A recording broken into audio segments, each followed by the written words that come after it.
tadi kan diceritakan Pak Adit itu mulai bisnis laundry tahun 2001 ya Pak Adit ya.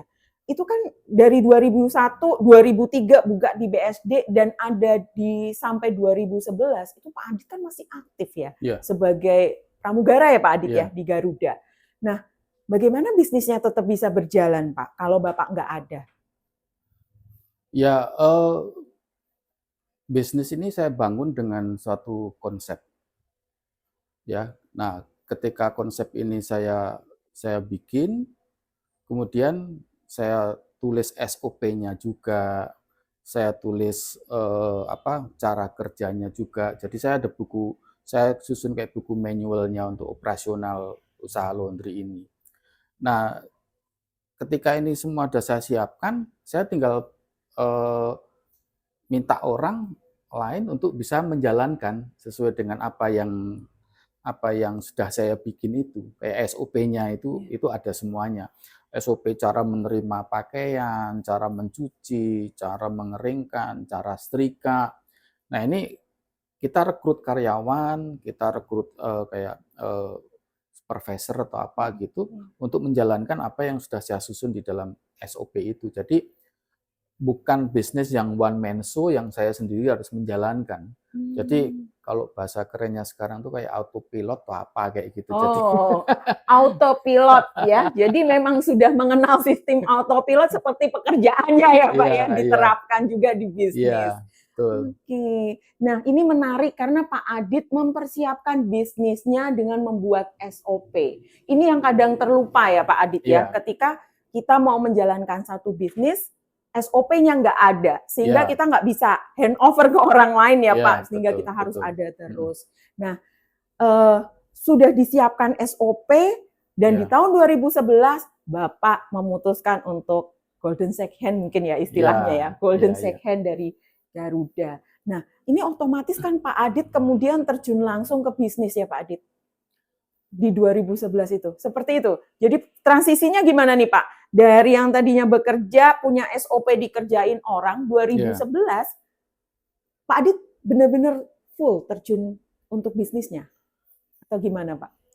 Ya, yang jelas saya akhirnya bisa melihat perjalanan bisnis saya setiap hari. Kalau dulu kan saya tinggal kayak gitu. Tapi karena ini sistemnya udah berjalan, ya udah, saya nggak banyak terlibat langsung. Jadi saya hanya membangun bisnis ini aja.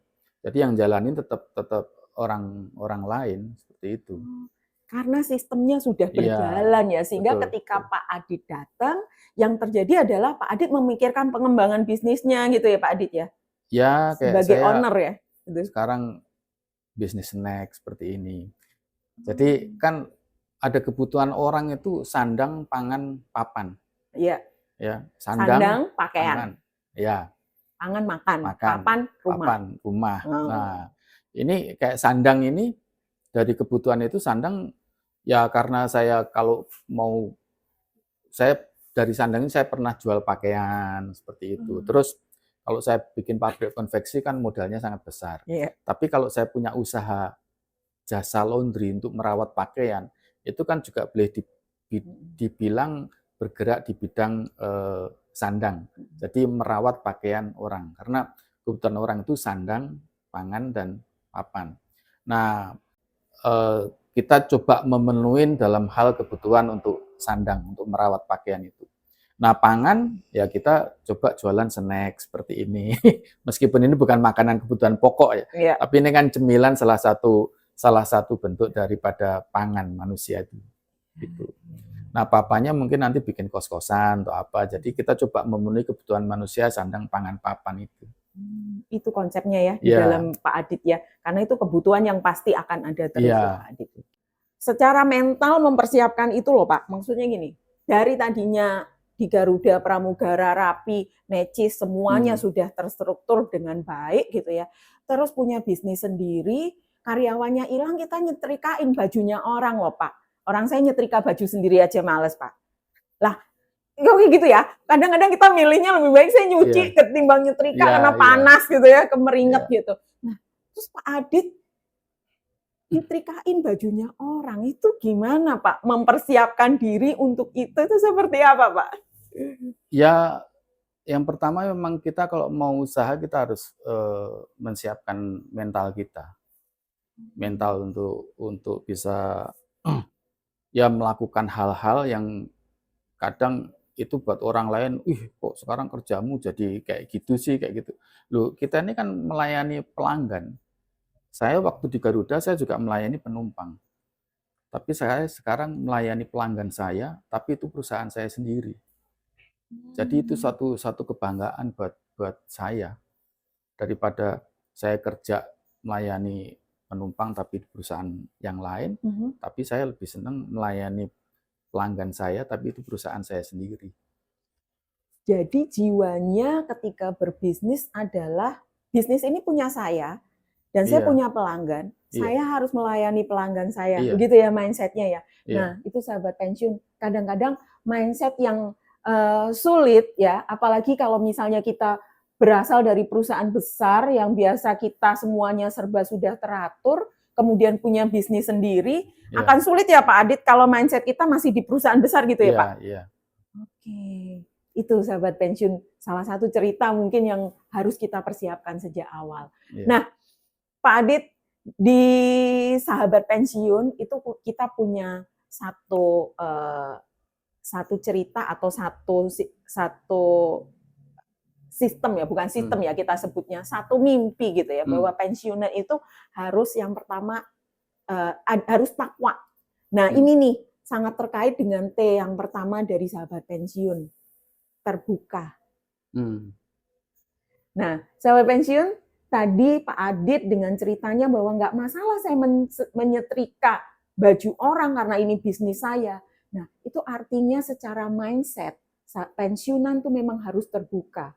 Terbuka terhadap hal-hal yang baru, termasuk sebagai owner dari suatu bisnis. Ya.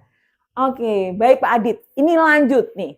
Dari isi clean ya, kemudian isi clean ini kan up and down ya tadi ya, Pak Adit cerita bahwa sekarang persaingan gitu ya.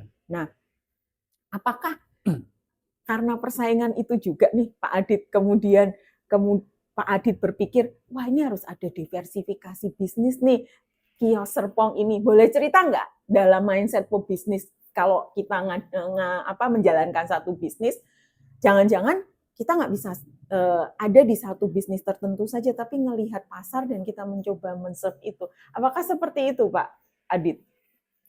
Ya, kan ada istilah jangan naruh telur di satu keranjang yang sama kan. Jadi saya memang seneng melakukan hal-hal yang baru. Ya, jadi laundry ini udah jalan, udah settle, dan saya pengen usaha apa lagi ya. Nah, tadi sandang pangan papan, pangan tuh berarti saya coba pengen usaha makanan. Nah, makanan dalam hal ini cemilan. Cemilan ya seperti kios-kios Serpong seperti ini. Sebenarnya ini juga saya dapat inspirasi buka cemilan ini karena saya ketika saya sering pulang ke Jogja, waktu itu orang tua masih lengkap, di meja makan tempat saya di Jogja itu pasti penuh dengan makanan, cemilan.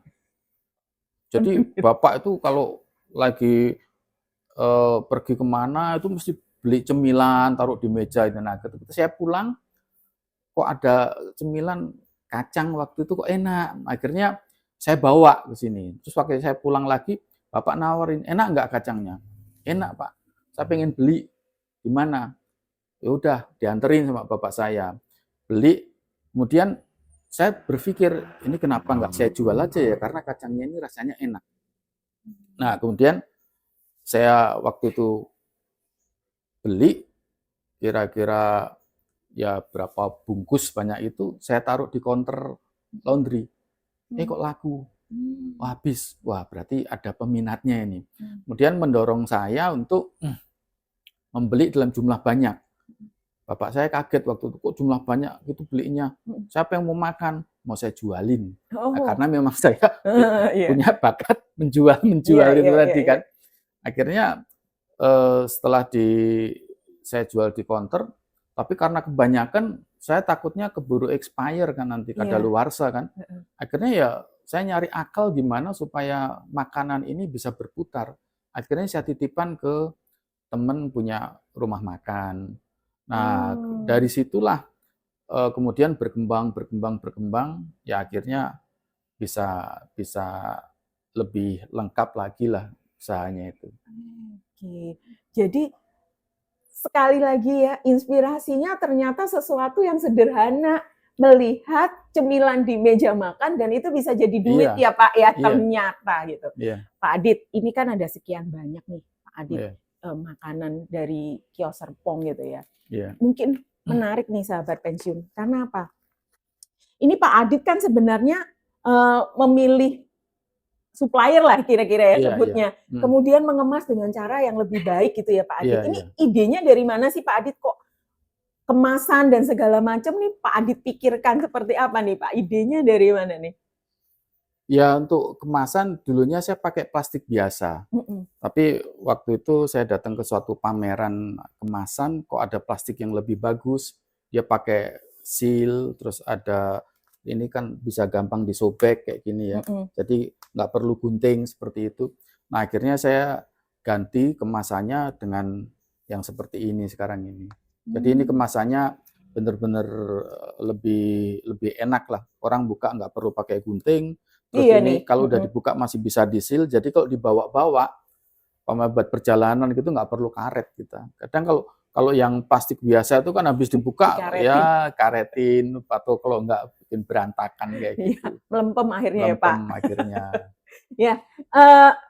Nah, ini nih ide bisnis juga ya Pak ya. Kadang-kadang orang tuh berpikir bahwa bisnis harus membuat sesuatu ya. Ini kan sebenarnya kalau kita bilang Pak Adit nggak bikin ya Pak Adit ya. Pak Adit mencari dan mengemasnya menjadi lebih bagus. Sahabat pensiun, kita punya satu ide lagi nih sebenarnya kalau yang mau berbisnis. Kita sering berpikir bahwa bisnis kita harus melakukan atau membuat sesuatu dari dasar. Tapi pengalaman Pak Adit itu menjadi pembelajaran baik buat kita bahwa nih kios Serpong punya banyak sumber ya, makanan tradisional, cemilan tradisional yang dikemas dengan cara yang lebih baik sehingga memudahkan konsumen, dan ini saya yakin banget jadi hal yang poin plus banget kalau kita beli dari snack di kios Serpong ini. Sahabat pensiun, ini sebenarnya pada saat kita take ini ya, ini ada Ibu Adit di sana loh ya. Nah, Pak Adit ini kan kadang-kadang pensiun ini kan jadi suami istri urusannya ya. Nah, ini ibu perannya gimana nih Pak? Gimana kerjasama antara Bapak dengan Ibu untuk sama-sama ngejalanin bisnis ini? Karena ini kalau kita lihat nih, kalau sahabat pensiun lihat nih, ini Bu Adit ini dengan Pak Adit ini berdua loh ya, bahu-membahu menjalankan bisnis ini. Nah ini kan akan banyak terjadi juga nih ketika kita memasuki masa pensiun. Suami kita atau istri kita jadi partner kita ya akhirnya begitu ya Pak Adit. Gimana nih Pak Adit? Ini Ibu boleh in frame nggak nih? Ibu, ayo